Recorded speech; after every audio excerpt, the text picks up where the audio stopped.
Just to give you a little bit of sense of me, in my recovery, I'm a person in long-term recovery, and back in the day, in '88, I and a few other peers got together and started Long Island's first self-help groups, because we were the group first. And then we started to branch out and invite other people and go different places and run groups. In '91, we became organized and got incorporated. And since then, we just kept doing what the community needed us to do, you know. So one of the things we did do was we created the first peer-run clinic in the United States. So, and that was a very interesting time. So we incorporated all of the voices of the people that we served in creating that clinic, in creating what services would be offered and who would offer them. And everything was going great until we talked about having a psychiatrist, because you needed a psychiatrist, right? And everybody was like, no, forget it. They're just going to follow us around and medicate us more and do all these things. And it was like, okay, I can hear that. So let's just examine this a little bit more. And the thing was about, you know, so if we know what it is we want in a psychiatrist, and we interview them and we make the decision and say we hire somebody, then if they do things we don't like, we can fire them. So the power is with us, you know, not with them. So, and one of the things when that psychiatrist was chosen was that, you know, he was not to, you know, if he had a cancellation or something came up and he had space in his schedule, it wasn't that he was going to sit there and do something else. He was going to come out to the great room and hang out with people, play pool, but, you know, just interact with people so people felt comfortable with him. And he was very good, and he did all that, and everybody loved him, and he really worked with people. So we were very successful in that endeavor. So, and then we just branched out to, you know, Sing Sing. I don't know if you've ever heard of that. It's a major prison, federal prison in New York. And we provided supports, peer supports in the prison, which was a difficult thing to get in the prison to begin with, and get the approval to do that. And basically worked with guys that were in the prison. When they were released, they had the choice. We would come pick them up, or they could just go on their way. Some chose to do that. But those that didn't, we picked them up at the door and we brought them down to the city for the most part, to where they would live and that kind of thing. So, and then we continued with them throughout the process of their recovery and made sure they got housing and they got the services they needed, and stayed in touch with them for a long time, you know, until they chose not to do it anymore. So I've been around for a long time. I've been doing this work for like 36 years, and you know, I love it. It's my passion. I love, you know, what I was doing there. And then I figured, you know what, it's time to make a change, you know, because I didn't want the agency to just stop if I suddenly disappeared for whatever reason. So we kind of groomed some new people, and then it was time for me to move on. So the Alliance brought me on, and I, you know, helped reestablish the Peer Bridger program and do technical assistance around the country. So that's just a little bit about me. The agency actually is the Rights and Recovery, which we're a national change agent. You know, we work with not only New York and the governor and the, you know, Senate and Assembly, but we also work with the national government, you know, Congress, the Senate, you know, the whole rigmarole. We have an amazing executive director and director of policy, and Timothy's Law, Daniel's Law, all of those things we fight for, and we have once a year legislative day where we're able to get 750 people to come up to Albany and, speak their piece to their representatives, and then as a whole, so the governor and the legislators see the power of people that are there, that represent peers around the state. So we're really focused, again, on people with mental health, substance use, and trauma-related challenges. We do what we do through advocacy, like I just mentioned. We do a lot of education and training. We have a whole department it's called The Collective. If you go on the website, you could, bring down some of the trainings that they've done and recordings and things like that on a host of different topics. Innovative, which the peer bridger model was a major innovation back in the early 1990s. And we celebrate, and this is something that I said earlier, but we host a conference annually, and it's a similar number. About 700 people attend, and it's a 3-day conference.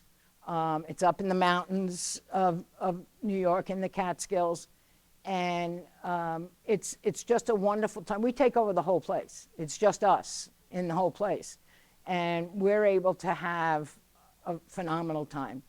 And it's not only the education that we all get, but it's just being together, and it's like rejuvenating to be with each other and see where people are at and what they're doing. And then we have this huge barbecue. Now, just think about 700 people going to a barbecue. Who's going to get the last rib is the question, So it's important that you get on that line. So it's a great, and I say this because I've only been with the agency, I shouldn't say only, but about 4 or 5 years. And I've seen a lot of agencies over my time. And this agency is really true to who they say they are. It's a wonderful agency to work for. They take care of the staff. They listen to the staff. They're, it's a team effort across the board. And for an agency of this size to have that kind of, relationship with the staff is something to be said. These are some of the states that we've done technical assistance with. We're hoping to add, Kentucky to that list. Amber's shaking her head, so that's good. We're very excited about that. We also work with MCOs and hospitals, especially state hospitals, that, have people coming out of the hospital and winding up going right back in a short amount of time. So we'll talk more about that. So in '94, we created the first Peer Bridger project, and it was over 5 state hospitals. And it was really about peer specialists going in. And this was before certification. So, it was a very new and just an exciting time, But peer bridgers go in, they meet with people, they help them, through the process of their hospitalization and their discharge, and then follow them into the community. And, the peer bridgers, one of the things I can say about them is that they're persistent. Just because somebody wasn't home when they called or when they showed up, they don't write it off. They go looking for them. They know where to look for them. And, that's because the relationship was built, and they go looking for them, So it's a great opportunity for people to have that kind of commitment. So it is a trademarked model, and we do trainings, and we're working on a certification for the trainings. And we also, when we train on this program, we don't just walk away. We have to have a level of revisiting to make sure that the fidelity to this program and this model is there. And that just gives the state or the MCO or whoever we're working with a chance to really, solidify the program and make it part of who they are, The adaptations that we've made, we've done, again, in the hospitals, in community-based hospitals. We've done them in adult homes, the managed care communities, and the MCOs, and diversion models and things like that. So it's been adapted. The key principles is that we're there from admission. All the hospitals are invited to attend the peer program meetings. So if we have a meeting in the hospital, anybody's welcome to attend. And a lot of times from that, we get a referral. It could be a self-referral. We develop a long-term relationship with people. We don't do warm handoffs. If you're in a relationship with me, we're gonna stay in a relationship until you tell me, see ya, right?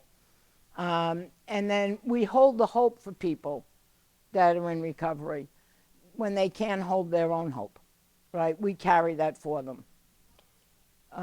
We are coaches rather than case managers.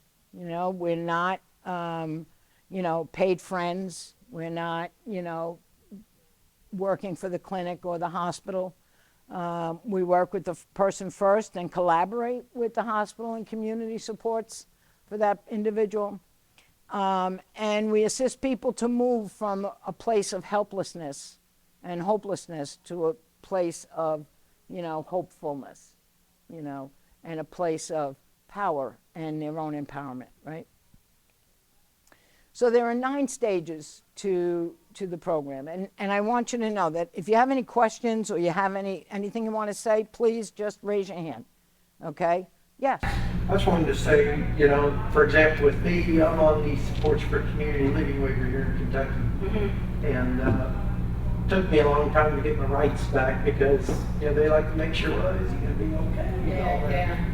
But they don't, the caseworker has told my caseload that she's not here today, but she works with me better every time she sees me. She helps me with my medicine. Mm-hmm. But there's coming a day that I know that I'm going to do it myself because she goes to tell me, hey, we're not going to help you no more. You got to do it. That's right. That's called empowerment, right? So that's what you're working on, to be empowered, right? And take responsibility for your life. And those are the kind of things that we do with people, right? So there's 9 stages. So the first stage is this engagement, right? And a lot of times, the engagement is at the hospital, at the admission unit, right? And if we remember our own experience of being hospitalized, I know for me, it was probably the scariest thing I've ever experienced in my life, And it was like, I remember just being curled up in a corner, on the bed. I was just so afraid that I didn't know what was going on. I didn't know how I got here. It was just terrifying. And I wish I had this program back then, because they strip searched me too at that point, so it's like take away every ounce of dignity or, personhood. So, but what we do is a peer bridger will go in and say, listen, I know you're scared. I know you're scared, and I've been here, and I'm going to be here, and I will come back. And I promise to be here, I wish somebody said that to me, at that first hospitalization, and what a lift off my shoulders that would have been, what a sense of calm that would have been. And, this is critical. And this is the foundation of the ongoing relationship that we're going to have, because it's going to be, that's the person that came at my most vulnerable time, Listen, hospital staff, especially in admission units, they're used to seeing people like this. And it's kind of like, they don't see it the way we see it, for sure. It's like somebody to take care of, somebody, okay, they're quiet, leave them alone, that's good, I'll do this, do that. Medicate them, do whatever to calm people down. But, and it's, I'm not saying against anybody, but it's if you look at a unit, of people in crisis, what they want to do is control everything. I'm not saying it's right the way they do it, but that's the purpose in their mind. It's not to hurt people, it's just to manage the situation. So that's really stage 1.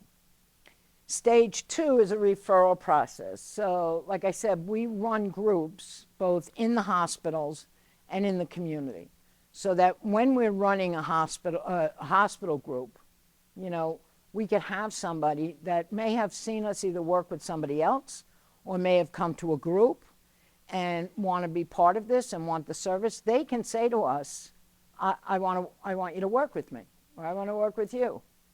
And we don't run to the social worker for the referral. We take the referral right there. And we don't ask a lot of questions. You know, we ask the name. We do ask for a date of birth because we have to create a report every 2 years for the state. And this is state facilities, so it demonstrates how many people we've worked with and that they were actual patients of the hospital. So that's the only really identifying information. And then it asks, you know, what can we do for you? What do you want from the peer bridger? You know, and what does the peer bridger need to know about you? You know, what are your goals? What are your hopes? You know, where do you want to be, you know, down the road? And then it's what do you do to soothe yourself? What do you do to make yourself calm, to, you know, when you're in crisis, what do you do? You know, and how can the bridger help you at that time? You know, it's almost like, I don't know if you guys are familiar with the RAP plan, right? It's a very mini RAP plan. So it's like, what happens when you get upset, when what's going, it's all one sheet. It's just one sheet of paper. What happens, what can we do, and what do you normally do? Yep. Now, is this in the hospital setting? We start in a hospital setting.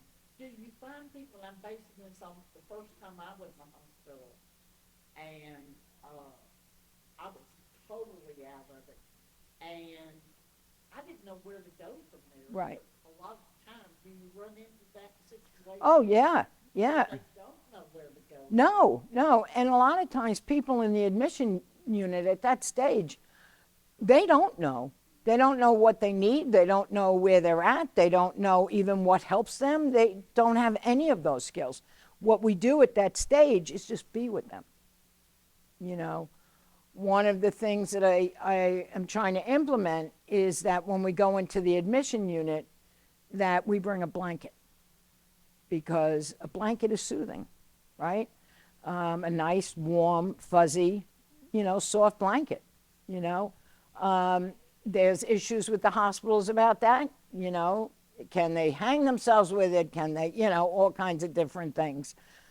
So we're trying to work through those issues, unless it's a little blanket like this. I'm looking for a little bigger than that, you know. But I just know, I mean, we all know too, like on a cold day, to wrap yourself up in a blanket, watching TV or whatever, how soothing is that, right? How comforting is that? And that's what, you know, I want to bring into people at that stage. But at that stage, it's just being with them, sitting down on the floor next to them, you know, wherever they're at, that's where we are. And we don't even have to talk. We're just with them, you know. Eventually, we may say to them, you know, how's it going today? You feeling any better? You know, what can I do? It's like, no, I just, you know, I don't know. Okay, so is it okay if I just sit here with you? Yeah, you know, kind of thing. And we just sit with them. And then at some point, they'll say something. You know, there's a person in there. There's somebody in there, and that we just need to wait for them to come out. You know, and that's, yeah, and it's critical at this stage, because what we're also building is a relationship without words. You know, we do whatever we need to do to develop that relationship, and if it's to do nothing, then that's what we do. Okay? So self-referrals can be made, which is different for people because everybody's relying on the hospital to make a referral. You know, the social worker needs to make the referral, or the psychiatrist, whatever. We're saying the individual can make a referral. And we don't turn anybody away, you know, and that's the beauty of this. And I just think that a lot of times you have social workers and clinical staff that assess people's readiness for this. And we're saying to them, if they want it, they got it. You know, we're not saying you have to do A, B, and C to get this service. We're saying if you want it, you only need to ask for it, and we're there, you know. The hospital has a tough time with that sometimes. You know, control isn't there. And the thing is that, yes, we meet the person where they're at. And the hospital gets nervous about this in the admission unit because we tell them we're not afraid of big feelings. We're not afraid of crisis. We're not afraid if people are yelling and carrying on. We're not afraid of that. You know, we want people to know that we're not afraid of that because we can be tested in some ways by the individual. At what point do I get rid of you? You know, when will you leave? You know, and we're very clear about we're not. You know, unless you tell me I don't want your services, goodbye. That's fine. But if you're trying to push us away and test us, it's not going to work because we're still going to be there. Okay? The next step is daily support. And for some people, you know, we need to be there every day, you know, especially again at the beginning. They need to see us every day because even if they saw us one day and they don't see us for 3 days, we're going to wind up back at square one. We need to be there every day, and, you know, that's what's going to build that relationship, you know, that we said we'd come back. We did come back. We said we're going to walk through this with them. We are walking through it with them, okay? We do, like I said, the meetings, both in the hospital and in the community, and they include the double trouble in recovery, the 8 dimensions. By the way, the guys that created the double trouble in recovery are from New York. I'm just saying. Double trouble in recovery, 8 dimensions of wellness, the RAP. We talked to them about treatment plans and discharge planning and community living. Those are generally the groups that we do. The 8 dimensions of wellness is broken up pretty much. Are you familiar with the 8 dimensions? Okay, so it's from Sherry Mead created it. So it's physical wellness, emotional wellness, spiritual wellness, employment or vocational. I'm going to get stuck here. What is it? Maybe living space. I'm not sure, but it's a full array of skills and wellness centers, right? That we pick apart. So we don't do it in one group. You know, we may just spend a couple of groups on one thing to kind of get people, you know, just knowledgeable of it. It takes a long time to really get secure in it, you know, because you have to live it. And it's a little hard to live employment in the hospital, you know, so we take that, and that's a lot of what happens in the community. The treatment plans is a big thing. And although the hospitals don't really care for it, we really help people advocate for themselves to see their treatment plan, not in that meeting. How many of you have been in a treatment team meeting? Okay, how many people were in the meeting beside you? How about you? Right. Right. Okay. So yeah, now you're sitting there and there are 12, 15, sometimes more people who are all there to assess, that have assessed you and who are about to say what you're going to do and what you're going to work on, right? As the individual, you're sitting there and it's very intimidating. It's very overwhelming. And what did we learn ever since we were kids? The doctor's always right, right? So you're sitting there among all these professionals and they're telling you what's wrong and how to fix it, you know? And that, of course, includes medication and the whole, you know, the whole piece. What we do is, first, there's a couple of things we do. Number one, we sit with people before their treatment team meeting and we talk about, what do you want to say to these people? This is before you're in the meeting. So there's no pressure, right? So we sit down and we write that out with them. You know, we have them write it so they can read their own handwriting, right?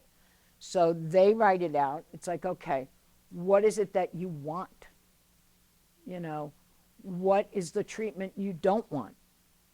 You know, you don't want a medication. Let's say why. You know, let's talk about asking them for an alternative, you know, instead of being that I'm not taking this medication and ending it there. Let's build that relationship with the treatment team that you need to be a part of, right? So that's what we do. We sit with them and we create this. Then, you know, if the person wants, we will go to the meeting with them, okay? So, I didn't know if that was mine or yours. So, we're getting old. So we will go with them and we'll prompt them through the process. And we'll make sure they don't get interrupted. We'll make sure they get heard. You know, we'll stop the process to give that person the opportunity to speak and whatnot, so that the treatment team gets it. That, first of all, they've got us now. You know, we could be a little like dog with a bone on this, you know. Then the other thing we do is, even after the meeting's done and everything else, when you've had your meetings, how much of that did you remember? Exactly. That's right. And it's huge in your mind, right? It's like that's what you're living by now, you know. Right. So a lot of times, you know, it's about the rules of the game, right? So the rules are what that treatment team sets up, right? In order to get out, we want to see X, Y, and Z, okay? My first hospitalization, I sat on a windowsill for almost 3 weeks, and I did not move except go to the bathroom. And I didn't eat. Not that I needed to, but I didn't eat. I didn't go to groups. I didn't go to the dining hall. I did nothing.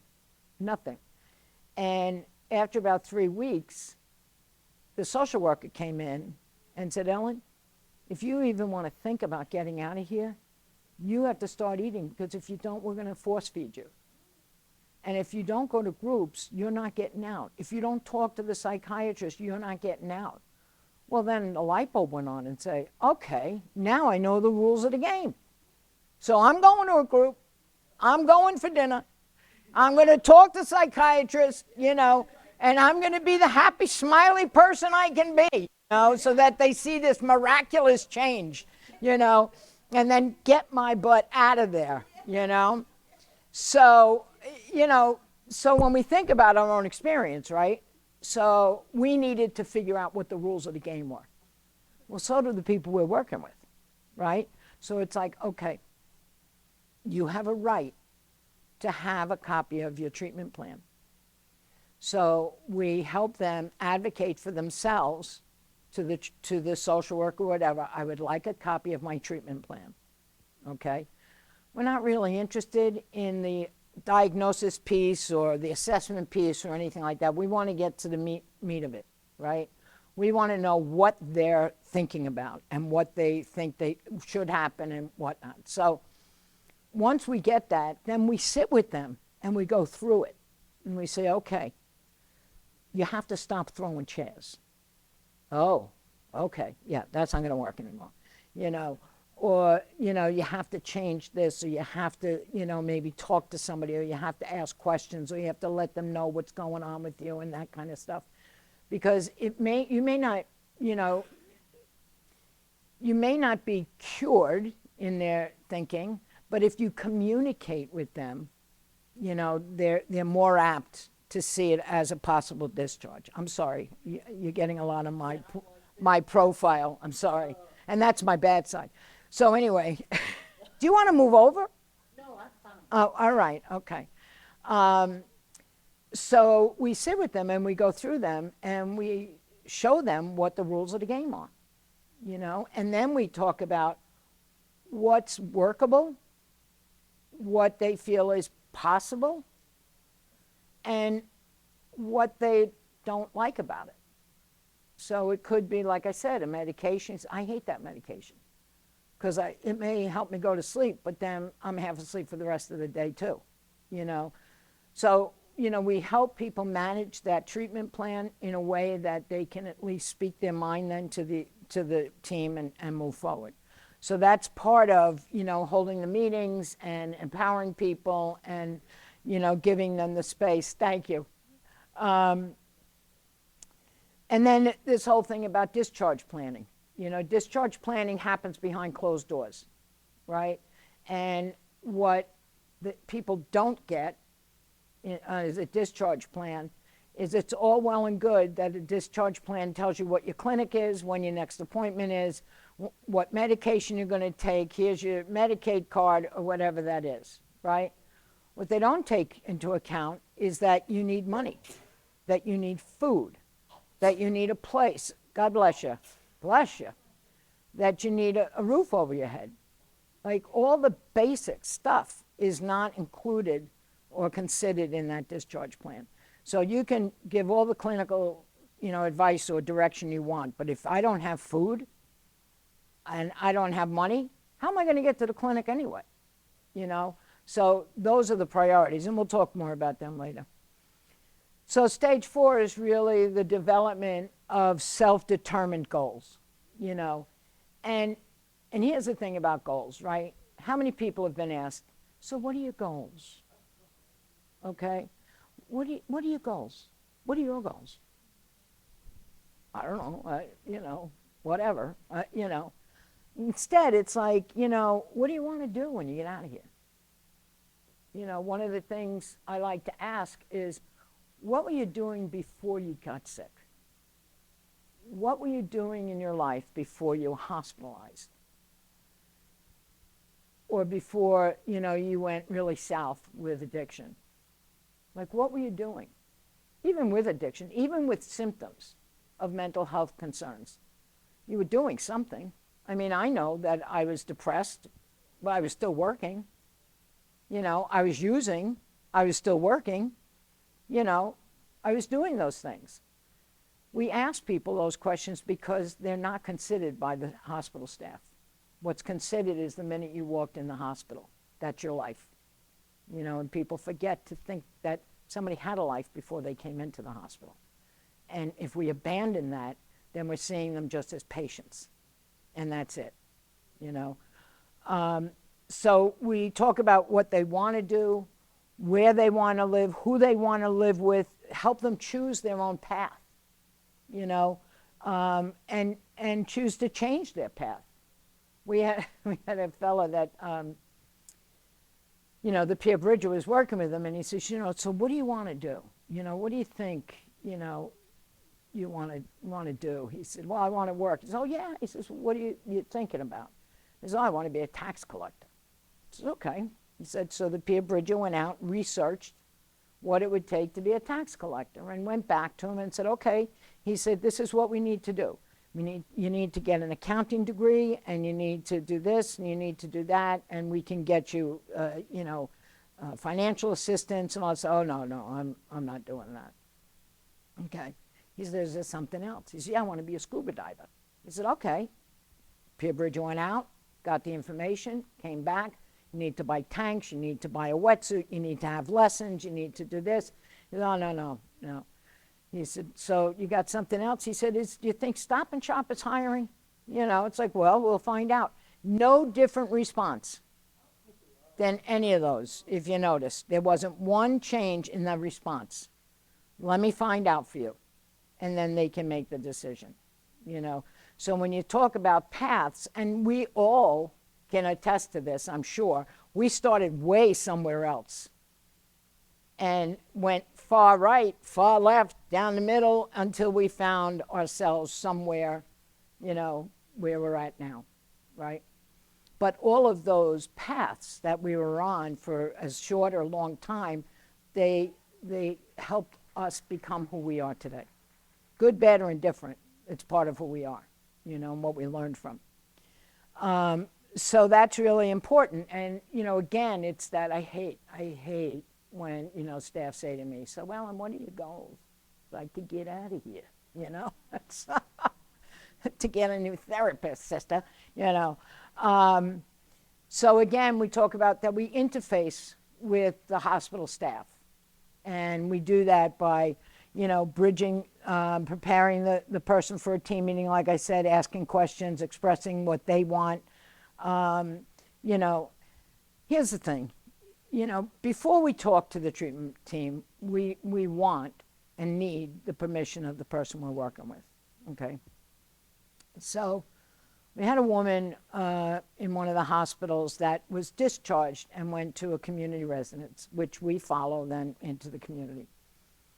And, you know, she would go out at, 7 o'clock at night and not come home until 4 o'clock in the morning. And she was out prostituting herself and, getting drugs and doing all kinds of stuff. So the clinic, in their wisdom, put her on this medication that, was really made her very groggy, very tired, all that kind of stuff. And she asked if we could come to the meeting, and I asked if I could come as well. And I went, and the first time the doctor said, she said, I don't like this medication. It makes me tired. I can't even function. So, she said, can you change my medication? Very, very nicely, very, pleasantly, Doctor says, let's discuss it at our next appointment. Okay? You know where this is going, right? Yeah. So a few weeks later, I'm back in a meeting with them, and she asks again, I hate this medication. It makes me tired. Please change the medication. Let's talk about that at our next meeting. Then the third time, same thing. So she got frustrated and left the meeting. And right before she left the meeting, I said, do you mind if I stay? She said, no, that's fine. And she leaves the meeting. So I said to and this is part of building that relationship too. I said, it really seems that you're medically restraining her. And he said, yeah. I said, you can't do that. That's not okay.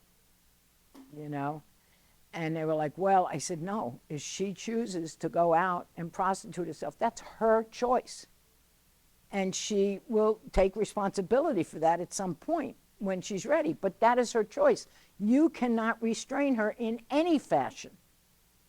So it was something that we started talking about with them and kind of got them to a point. And I think it was probably when I said that, if the quality assurance people knew this, it may not go well, that they started to think otherwise. But I said it very nicely, But that's the thing, and that's how you build a relationship with the staff. We're not always going to agree with everything, but we have to be able to disagree in a professional way, right? And the Bridger will never, ever attend a meeting without the permission of the individual, okay, ever. Let's see. Okay, so stage 6 is the development of the wellness plan. And it's not necessarily the RAP all the time, because the RAP can be very lengthy and very difficult for a person to concentrate for that long.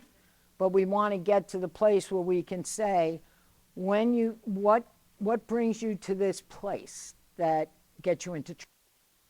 And let's look at that. And then what can you do to avoid it? Or if it happens, what do you need to do next?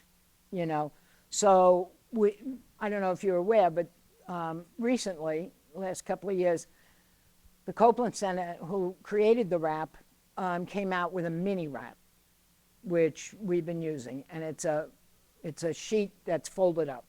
And it really, really works well in the hospital because it's very, short and sweet, and you answer the question to help you figure it out.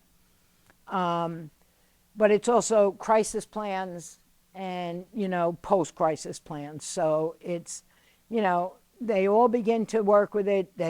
We create the crisis plan, then we revisit it regularly throughout our process with them. It's like, so something happened and John threw the chair again, or it could have been Joan. That it's like, okay, so what happened? Let's look at the RAP plan and let's see where something could have been done different, or we have to change the RAP plan, and keep revisiting it and revisiting it. Because the other thing is too, how many times do we make a list and then forget all about it? It goes in a drawer and that's it. we need to help them get in the habit of revisiting it, because that, for a lot of them, will be their lifeline, right? So stage 7 is preparing them for discharge.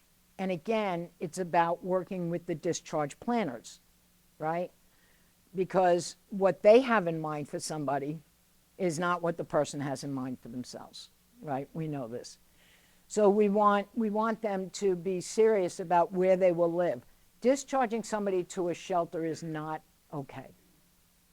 Discharging someone to homelessness is not okay. All right? Who they're going to live with is important. Now, I get it. There are shortages in housing. Sometimes you can't get the best match, but you can't take someone who's newly sober and room them with someone who's actively using. You know, are you looking to fail? You know, so those are the questions. Like, what are you doing for this person by doing that? You're setting them up for failure, right? And again, it's what we try to say is, you know, when I was newly discharged, like, we try to make it to give them something about ourselves so that we develop, and it's easy for them to think about it when it's in the theoretical or if it's about my experience, rather than having them, you know, us talking to them about what they should do for the individual, right? They accept that better, you know. Listen, we need to manipulate things a little bit too when we're talking about staff. You know, we need to be, and that's skillful. That's skillful, right? It's not about manipulating in a bad way. It's about massaging the situation so that people understand it and presenting it in a way that they're not threatened, okay? Because they got big egos, these folks, I'm telling you. No doubt about it.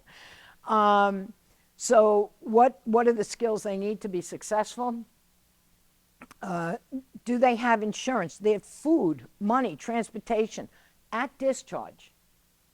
So I don't know about some of you folks, but, you know, we've had people that, you got a fellow who's been in the hospital for 12 years. 12 years.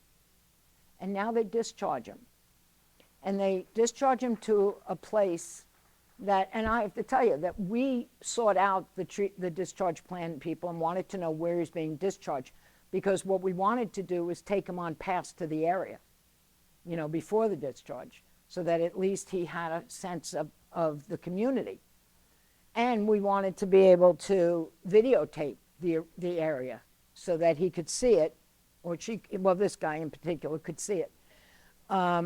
They didn't give us an address. They said they didn't know. They didn't give us an address until the day before he was discharged. So he gets discharged. He goes into this apartment.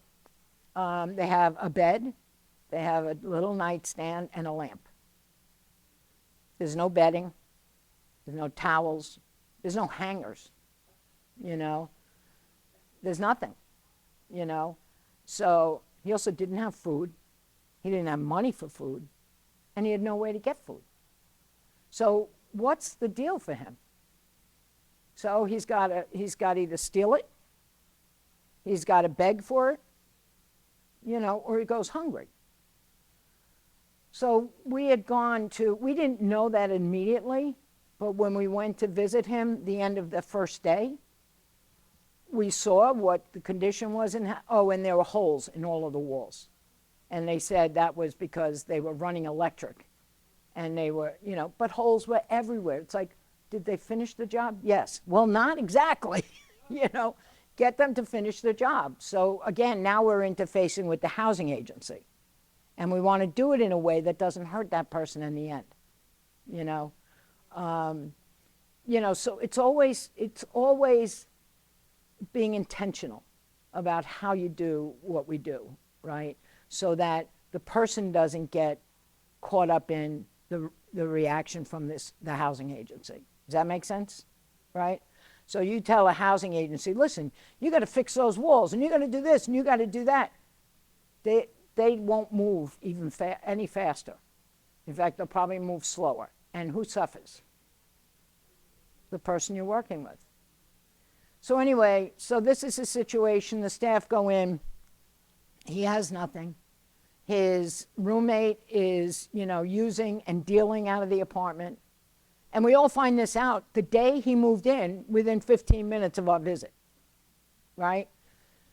So now we go and he did walk out of the apartment, went down the block and trying to look for food and got lost because he didn't know the area, okay? This guy was stressed, okay? He himself said, I need to go back to the hospital. It's like, let's fix this stuff first, and then we'll see where we go from here. So we took him. We got some groceries for him. We brought him the next day to his clinic. Rode the bus with him. It's not like we're just going to drive our car and meet him there. We took the bus with him so that we could teach him how to use the bus to get around. Right? You can't just give somebody who's been away for 12 years and give them a list. Say, hey, take the B12.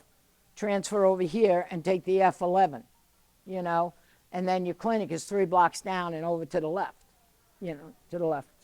So you can't do that. People don't survive in that kind of a situation, It's like if I sent you over to Russia at this point and said, you're on your own. By the way, you have no food, you have no money, and you have no housing. You can stay at a hostel. And we'll see you next month. We'll see you next month, So how many of you are even going to survive? Not knowing the language, being totally foreign to the environment. That's what we're doing with people. That's what's done. So we want to build those relationships with everybody that touches that individual throughout this process. It's intense. It's intense. And sometimes people get lost, or they relapse, or they can't be found because they're using. Peer bridges are very persistent, and they will find them. They will look for them. They will find out where their old stomping grounds is, and they will find them. And so that's stage 7. So we want to make sure that the discharge planners have everything that the individual will need, because apparently they can't think about that themselves. So here, successful discharge plan should address the following. Now, this are priorities from 133 peers that were surveyed, that we had worked with, okay? So the survey says the first thing was finances, benefits, cash assistance, employment. Okay, the second was stable housing.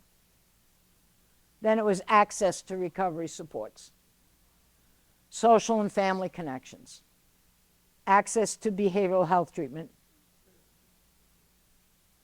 access to medication, access to transportation, clothing, food, legal assistance if they have open charges and all that kind of stuff, right? So these are their priorities. These do not all match a discharge plan. And that's what we have to teach each hospital, each discharge plan team, each department of social workers to be aware of this stuff, okay? The big thing, of course, is hope that they can do this. But we don't want to give them false hope, right? We don't say, yeah, you can do this, and them not have what they need, because then they can't do it, right?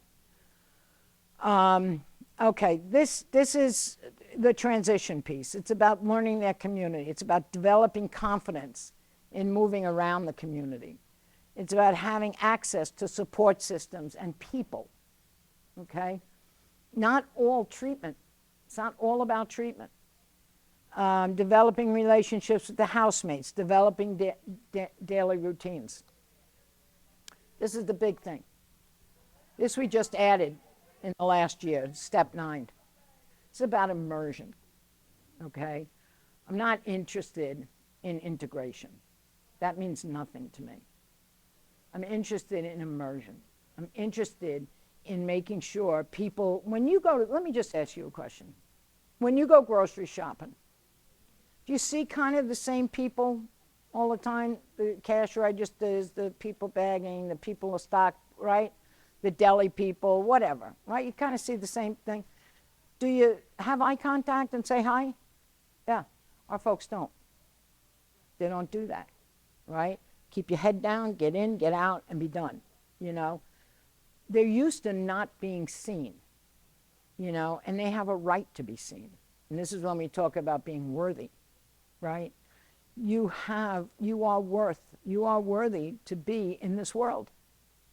You belong in this community. This community is yours, okay?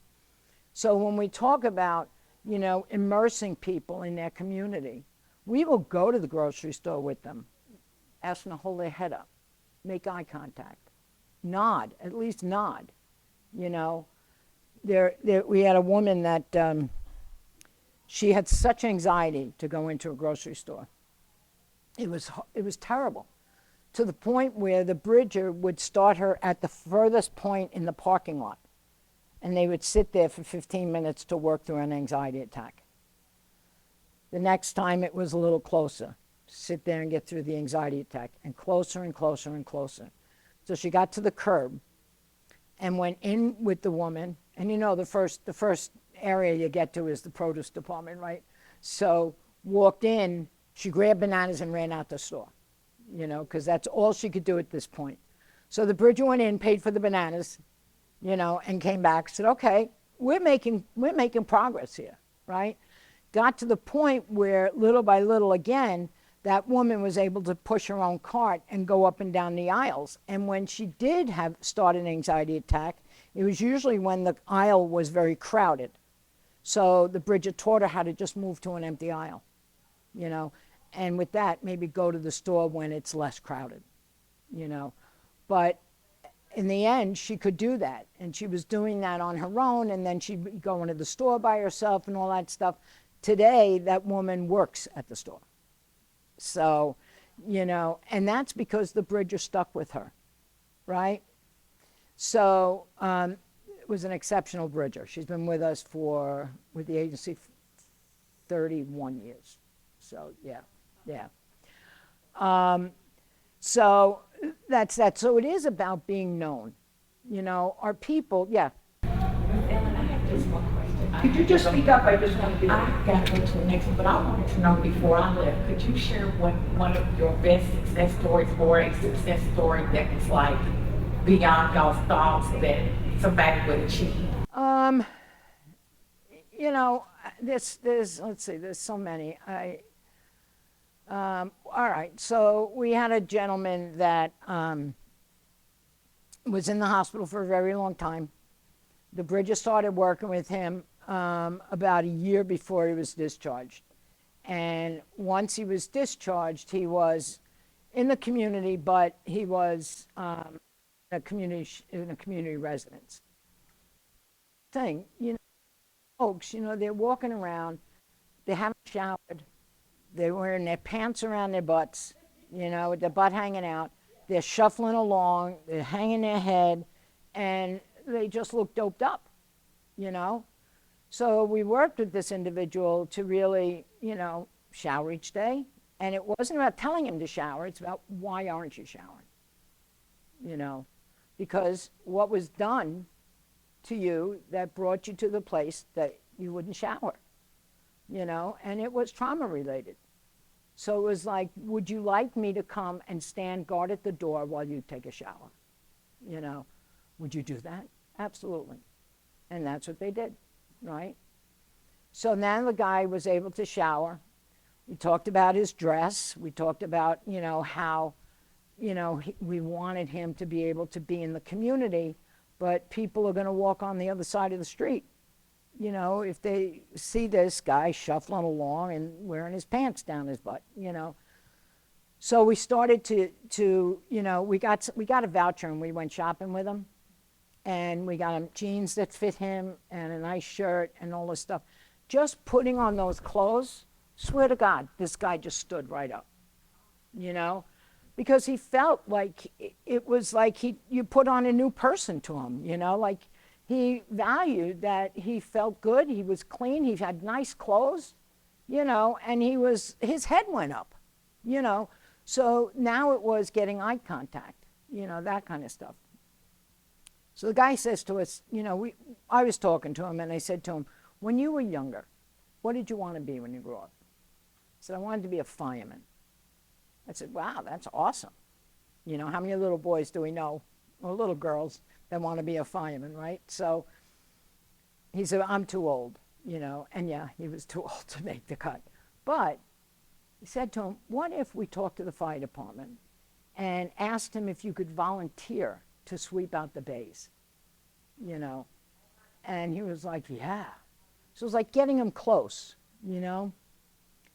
So, you know, we did that, and he started doing that. He started working, you know, and sweeping the bays and stuff like that. And then he got into the firehouse and was doing, you know, cleaning and stuff like that. He got so close, and those firemen loved him, you know.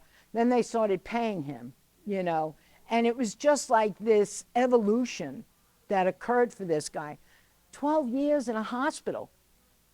And within 2 years, he's his own man, you know. He was able to move out of the community residence because we said, you don't need to stay here.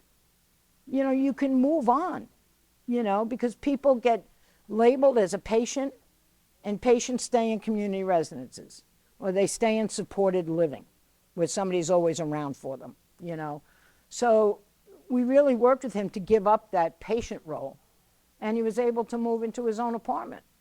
And now he had to do cooking skills and all those kind of things. But he was teachable, and he welcomed that. And today he's working at the fire department. He's not a fireman, but he's working at the fire department. He has his own apartment. He cooks for himself. You know, he does his own thing. He's living his life. You know, he's living where he wanted to live. He's not living with anyone, which is really hard to come by, but in New York anyway. So yeah, he's a big success story. And I'll just tell you this one other guy that always wanted to be a hockey player, an ice hockey player, right? It wasn't in the cards for him. So our Len Statham, who was an employment specialist at the time, knew a professional hockey player who talked with the guy. And that's when the guy came to the realization that this wasn't going to happen for him. A couple of months later, this hockey player calls Len and says, listen, there's an opening for a Zamboni driver. And the guy now drives the Zamboni for the ice hockey team. So, you know, it's about finding that sweet spot, right? Not just saying no. Not just saying you're too old, or you're out of shape, or whatever it is, or you need a degree, or it's finding the sweet spot where they're going to be happy in their life and doing as close as to what they wanted to do as possible. So those are the two that come to my mind right away.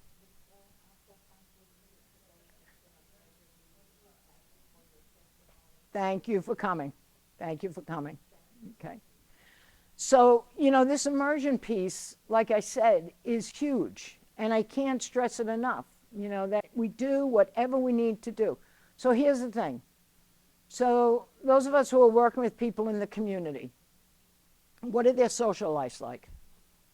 You guys back there. Come on. What are their social lives like? Normally it's home and work and doctor's appointments. That's basically it. How's that life for you? Would you be satisfied in that life? So, right. So, you know, again, it's about asking the questions. And this is what I want people to do, is I want you to be curious, you know, with folks. And not just ask a question and take an answer. You have to answer it with another question. So it's like, what do you want to do? I want to do this. Why? Why do you want to do this? What does that do for you? When did you do that before? What's going on? You know, those kind of things. You know, and taking that stance of curiosity, right? So when we talk about a social life, so yes, it's about friends, right? Or it's about sports, or it's about, you know, what do you like? You know, do you like sports? Oh, I love football, you know. I can't afford tickets though. No, but the high school plays, you can watch them for free. The college plays, You can get in there for free or low cost, a couple of bucks, you know, and enjoy. They're really good these days, right? And you could go year round. You got soccer, you got lacrosse, you got, you know, field hockey with the ladies, you got, you know, all kinds of sports going on. For entertainment, again, schools, churches, different, you know, arenas have concerts and plays and all those kind of things. It's about accessing that, you know. These concerts with these kids in the high schools are like amazing, you know. And it's not just, it's a jazz band, it's a regular band, it's an orchestra, it's a chorus, you know, you get the whole thing, you know. And then their plays. Here's the thing. You can't go in there smelling, dirty clothes, pants around your hip or around your butt. Like, you have to be part of the community. And if you look around, that is not part of the community. You don't want to stand out. You want to be part of. That's the part that you don't want to be seen as. But we want you to be seen, but it's got to be within this. It's not going to happen this way, you know. So it's connecting those dots for people, you know, and really, and that's more the immersion. You know, people going to church and finding, let me work at the coffee clutch after Sunday Mass once a month, or, you know, any of those kind of things. So it's that kind of what we need to think about and be creative about, and, you know, not limit that box that people are in. You know, think about what we do, you know, yeah.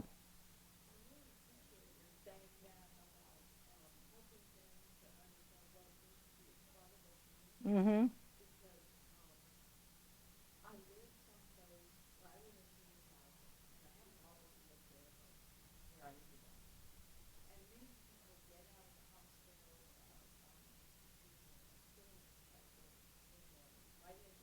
Mm-hmm. Mm-hmm.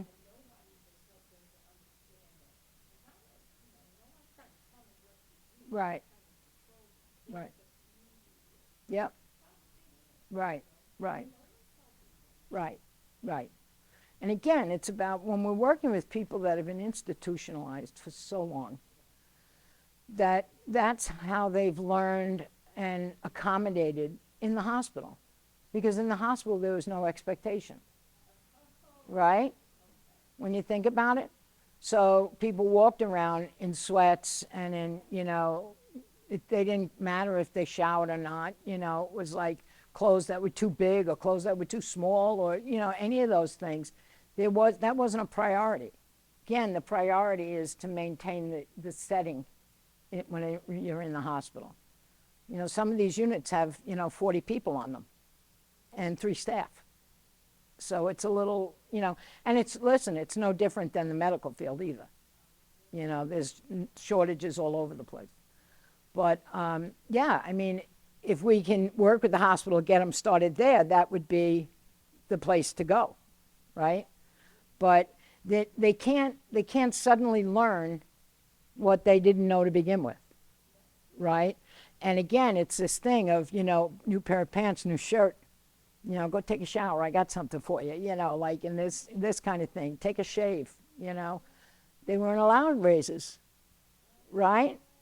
Okay?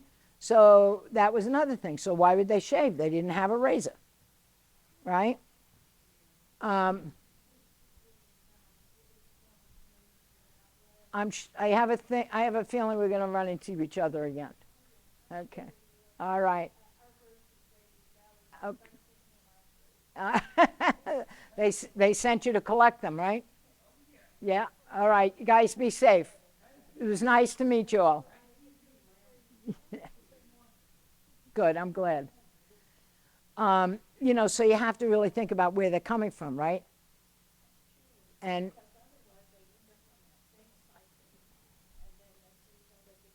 right. Mm-hmm. Right. Right. And they wind up back in the hospital. Right.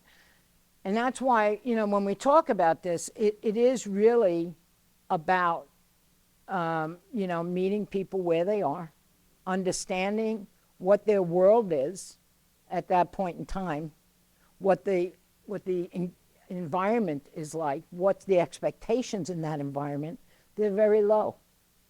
You know, so people will meet the lowest expectation, right? The higher the expectation, they'll meet that, you know. So it's something that when you're living in that for years, that's life, right? And we're trying to teach them something different while they're in the hospital. Now, when you're, you know, you fall out into the community. Yep. How long once you get them kind of stabilized, Uh-huh. do you just hook them up with other services? We're there, we've already hooked them up with services. We're still with them. Oh, you're still. Oh, we're still with them. Yep. Okay. We're with them until they say, you know, no, I'm good, El. You guys can go help somebody else. I'm really good. Oh, okay. The beauty of that too is that they can reach us. So if you were in our services and you said, you know, look, I'm good. I'm satisfied with my life. I have a good life. I'm really ready to go. And I have the supports I need. I have friends. I have all these things. Thank you. Go help someone else. I said, okay, great. That's great. If you need us, give us a call. Now, I told you that we ran groups in the hospital, right? We run those groups also in the community. So they know where to find us.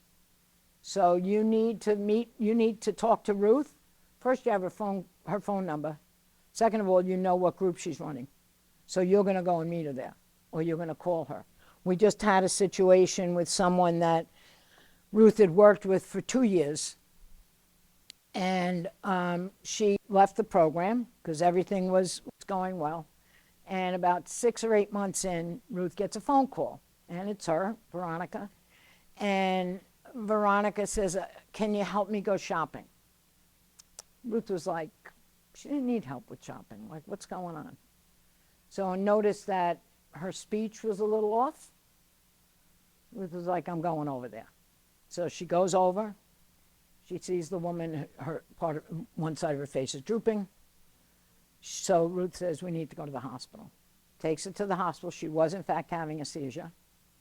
And the doctor told Ruth that had she not gotten to her, then she would not have made it, right? That's the power of peer support. We didn't cut the cord totally. You're always connected, whether it's coming to the meeting or calling every now and then or whatever it is. You always can be reconnected, you know, and that's the beauty of this, right? And there's no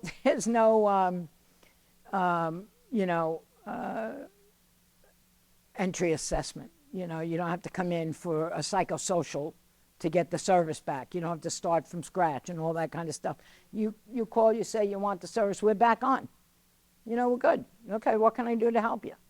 Certainly it's going to be shorter lived because, you know, it may be just a temporary fix, but we're not going to walk away. You know where to find us. It's interesting because, like, recently I had a weird voicemail, and I started not to turn it, and it turns out it was a support system calling, and like my very first client who was actually deaf, I have hearing loss too, was in jail, and gave them my number to call.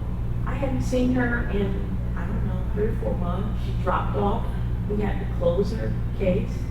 And so I told my boss about the call, and she said, oh, you can't talk to her because we closed her, so there's nothing set up. And I called, I didn't talk to her, but I definitely talked to the court officer because they were like, you don't know what to do with her. Right. And she's deaf. Right. And I said, well, do you have an interpreter there? Mm-hmm. I said, can you understand her? Because I know I could without an interpreter. They were like, no. How are you going to understand anything about this individual? Yeah. And I mean, I know she could be violent, but again, like you said, you're not afraid of big emotions. She never had to hit me. Yeah. But ASL is very expressive. Yes. They make facial things. Yeah. They sometimes evoke that. They Yeah. use their And that's arms. misinterpreted They as said she violence. was angry and Yeah. violent. Yeah. I'm like, she's probably frustrated. Right, right, exactly, exactly. Yeah, exactly. So, a big part of this immersion thing is being known. You know, it's about knowing. Do you guys know your neighbors? Okay. Our folks don't. Our folks don't. They come and go. They're not having a conversation with the person who lives next door. They're not having a conversation with, maybe the shop that's on the street level, the merchant, or, the local bodega or whatever it is, They don't have that connection with people. We need to help them do that, So a peer bridger will take somebody, and as they're leaving the house, they'll say to them, now when we go out the door, so-and-so is there, say hi. Like, they need that very basic support to do that because they were never taught that. And if if they were able to do that prior to being ill, they lost all that in the institutional setting. Yeah.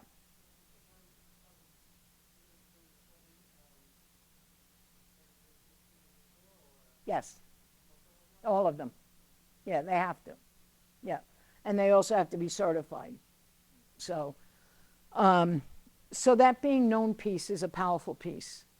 If no one knows you, are you sure you exist? Right? That commercial with, what's her name? And she's calling the bank or whatever, and they're saying, she says, how do I know you're not a robot? Right? And then they say back to her, how do we know you're not a robot? She said, what if I am a robot? Like that kind of stuff. If you're not known to people, do you exist? And that's a problem with the folks we work with, isn't it? That there's not a sense of worthiness, there's not a sense of belonging, and there's clearly not a sense of being known, And that could be for a lot of reasons. It could be from previous hurts and trauma, right? It could be of self-worthiness. Again, I'm not good enough. If people knew me, they wouldn't like me, all those kind of things. And helping people, one of the biggest things we work with is people divulging too much about themselves. The first thing somebody says when you introduce them, it's like, hi, my name is John, I'm a schizophrenic. Right? Right? Don't we get that a lot? Right. It's like, that's not, first of all, that's not who you are. You have schizophrenia, but that's not who you are.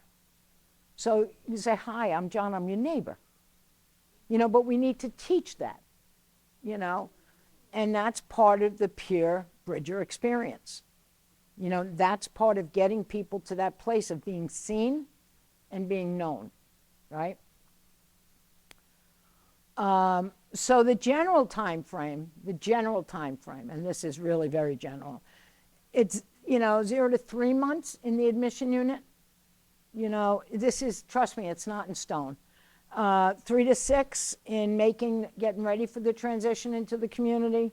6 to 9 months to get the person really immersed in the community, and then determined by the individual about, how long they stay with the program. But I can tell you, look, I don't know how long you guys have been doing this work and working with individuals. But individuals that we worked with in 1990 had already had a lot of skill. When they started deinstitutionalization people, they moved out people who could live on their own, realistically, And I know this because I ran a housing program. And people would move out, we'd help them set up, we'd go back the next day or two, and they said, stop coming, I'm fine. And we moved right to a monthly visit. And they were fine. They could shop, they could manage their money, they could, manage their appointments, they could do all this stuff. All those people have moved out of the hospital based on the deinstitutionalization piece. Now we're working with people who really don't have those skills. So we need to kind of, refine our approaches and that it's not this generalization anymore. It's really specific work that we're doing with people to end up at the being seen and being known stage. Does that make sense? Okay. So that's why it's fluid. Let's put it that way. This is a full-time Bridger roster, about 10 people on the initial stage, 10 people, getting, people identifying community, what they want to see, what they want, and then, 10 people that are transitioned in the community. It's a lot. It is a lot. It's 30 people. But if you break it down into those different stages, it's manageable, right? About working with hospitals and clinicians. So here's the thing. Again, I talked about this, that hospitals are looking to manage the situation and the unit, right? We come in and we can easily upset the apple cart, which they don't like. And so we don't want to really do that. We want to gently, get them to see what we do and see the value in it. Here's an example. I went to one of the state hospitals to observe one of the Peer Bridges running groups. And he walked me into a unit, and, people sleeping on the floor. There were people just, sleeping in chairs. There wasn't a lot of activity going on. And so he's going around talking to people to try to get them to come to the group. And there was this woman who was kind of running back and forth, and she's screaming and she's carrying on, and she's saying the police are going to kill her, they're out to kill her, and all this kind of stuff. And, I kind of interrupted her path, and I said, hi. I said, I'm Ellen.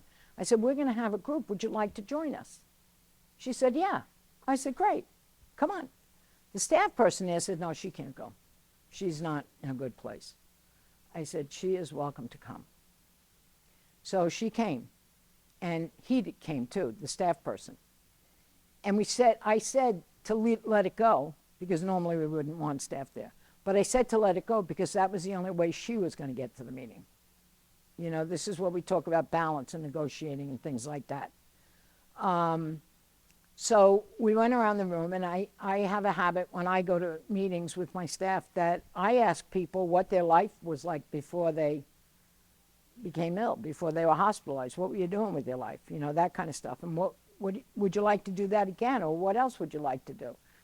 So we got to her, and by the time we got to her, she had turned in her seat, she head down, and she was mumbling to herself. And we got to her, and I said, Gina, I said, what about you? I said, what were you doing before you were hospitalized? And she perked right up. She was there. She was in there, And she said, my family owns a Greek restaurant, and I did the cooking, and I did the register, and I did this, and I managed everything. I said, I'll bet you did. In a family, that's what happens. I said, is that something you'd want to do again? She said, absolutely. The staff member said, we didn't know that. Okay? That's where you're teaching the staff, right? So hopefully that staff learned from that and is asking those questions of other people, right? Because those are the questions that are important to ask, right? And we call it staying in our lane, where this is the role of the peer bridger. We're not clinicians. We don't assess people. We don't, judge people. That's, the assessment and the clinical diagnosis and all that stuff is the clinical side. We stay in our lane, and, we're not there to report staff for doing bad things, If we do see something, we do have a softer way to do that. Usually the staff will come to me, and I will talk with them about it, get all of the information, have them even write it up as an incident report, and then I will talk to the liaison in a way that, lets them know we're not attacking you. This was the experience. This person, can you look into it and see what was really going on? They're more willing to act when it's put to them that way, right? And it's important that the hospital know, or any setting to know, that we work for the person. We don't work for the hospital. We don't work for the clinic. We work for that person. Okay? And that's a critical element of this. The bridger relationships, as I said, you know, the hospital staff is, you know, it's the goals, but it's what are the goals and the goals and of the facility staff. What are the goals of the facility staff for that person? So when we ask the person what their goal is, the staff supervisors are asking the social worker, what are your goals for this person? A little backwards, right? Don't you think? So what are we going to do to help this person, right? What are the obstacles? The obstacles, that's a good question, right? But with the peer relationship is about what is the priority of the bridgers for that individual? What is helpful? What are the obstacles? What are the individual peers' obstacles and goals? Okay? What do they want? It doesn't get asked enough, right? And you know that because when you do ask somebody, they're surprised, right? You know, what? Like, I don't know. Nobody's ever asked me before. Okay? Okay, so here's some of the things bridges do not do, right? We don't attend treatment meetings without the person's permission. Okay? We do not act on behalf of the institution or the provider. We don't convince the person to take medication or take a treatment. You know, it's up to that individual. We do educate them, though, as best as we can, or we support them in getting the education from the staff. We don't take individuals to appointments unless they request us to. We don't make sure people take their medication. That's not our job. The individual has the responsibility to take their medication if that's the case. What our job is to help them understand, you know, either why they want to or why they don't want to take the medication. And if they don't want to take the medication, can they at least say, well, the medication helped me do this, right? But it causes me to be really tired. So we can help them navigate that with the doctor. So again, it's not this forceful, you know, thing that says, you know, I'm not taking the medication. It's more about, you know, being cooperative and not doing what they say, but managing it with them. And we're not going to make sure people go to program. That's not what, we're not going to do that.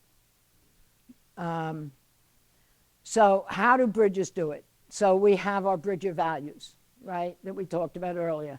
It's about the relationship, okay? It's about supporting to work toward the future, right? It's teaching self-advocacy. It's staying with the individual after discharge in the community.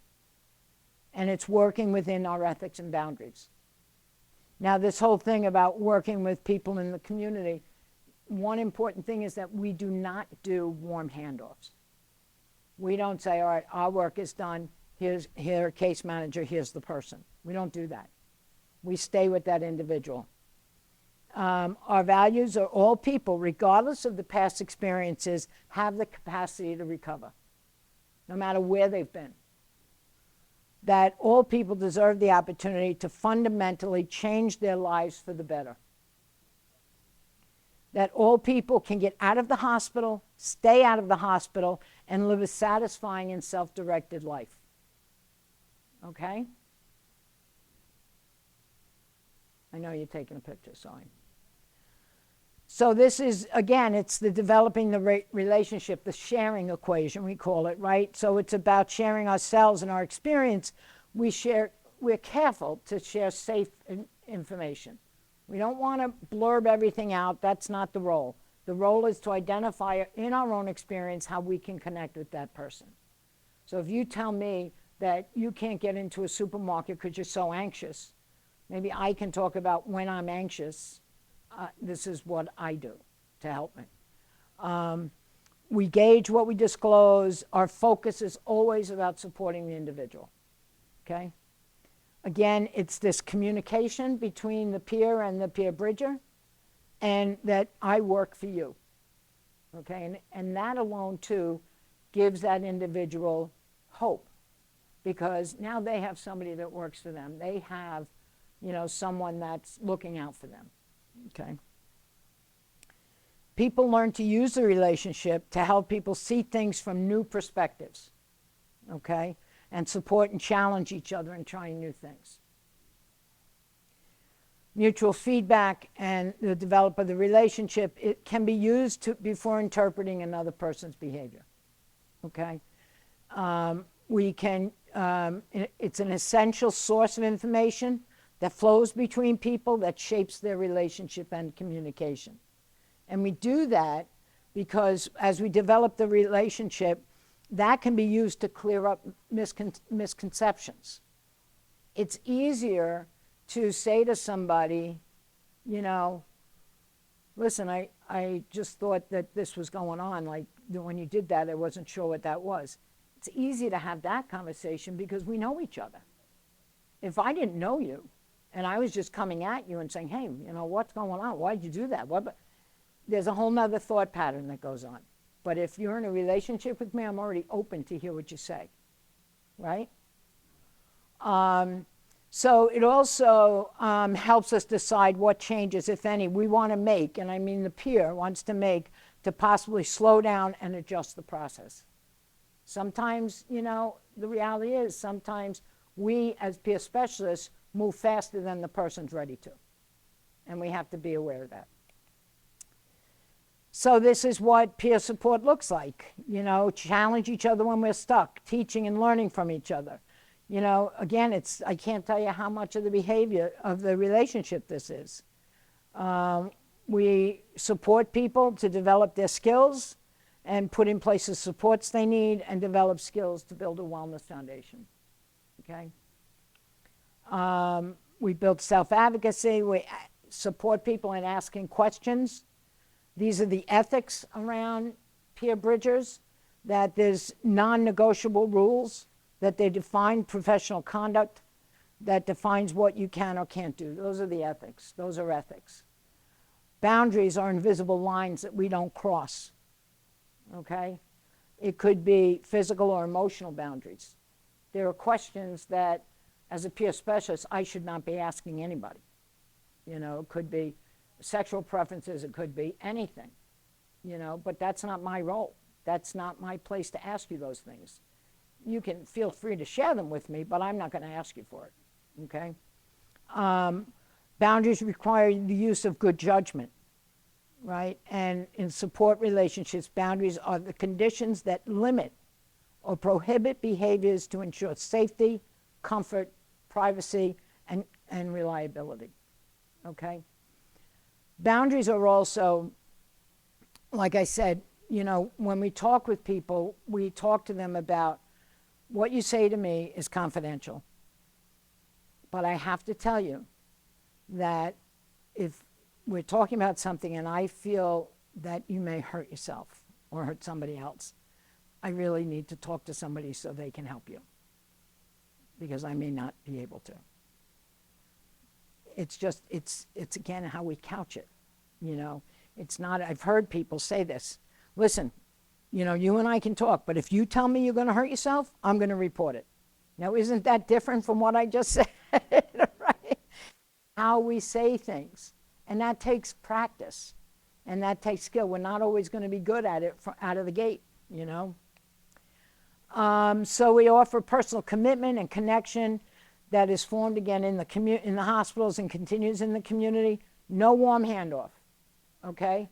How many people have had so many different people in their lives that they had to retell their story over and over and over and over again, right? That's not what we're about. We meet the person, we follow them through discharge. It's the same bridger that meets with them in the community. It's the same bridger that remains connected until the person decides they're out. Same bridger throughout the whole process, okay? Does it work? There's the question. 48% of individuals were not readmitted to the inpatient setting within the year following discharge. 57 there was a 57% reduction in community hospital emergency department right? That's okay. 63% reduction in community hospital and inpatient stays, meaning there were shorter stays, okay? And 42% reduction in total Medicaid behavioral health spending. That's an important piece for managed care, isn't it? Because aren't they about saving money, right? This is important for them to know. And that's why we train and we work with managed care companies. Our peer bridges are trained in any one or two of these following things: the intentional peer support by Sherry Mead, the trained facilitators in Wellness and Recovery Action Plan, the RAP plan, certified personal medicine coaches by Pat Deegan, whole health action management from Larry Fricks, peer wellness coaching and the 8 dimensions of wellness that we talked a little bit about before. That's Dr. Peggy Swarbrick. And the New York State OMH certified peer specialists and OASIS certified recovery coaches. Our peer bridges have to be certified, okay? And then the certification in the NYAPRS peer bridge model certification, the Alliance. Prior to, we just changed names to the Alliance for Rights and Recovery. Prior to that, we were NYAPRS. And NYAPRS is what built the peer bridger program. And it's known as the NYAPRS peer bridger model, so that's why we've kept it that way. The Alliance for Rights and Recovery. Here's peer support in action. Can you all see that? What do you see? I see a turtle leading the other turtles across the pond. Well, what you see, let me see this. See this little guy up here? Yeah. He's walking on the backs of these turtles to get over the side. I guess what I'm trying to say is, yeah, log there must be very either you go in the water and that little turtle's afraid, so yeah, well, he's a little turtle. He's fragile. He needs support. So the family of turtles, the peers, they're supporting him to get across, right? So this is in summary, okay, that basically we share our experience, we offer hope for a life fully immersed in the community, a real life, right? Not just an existence. And that's the piece about immersion, right? And being activated in the community that we choose, you know. I live in Setauket, all right? I don't want to live in Bayshore. I want to live in Setauket. So that should be respected, okay? Why do I want to live in Bayshore? I don't know it. It's not comfortable to me. You know, I want to stay where my home is, okay? This is the Peer Bridger mission.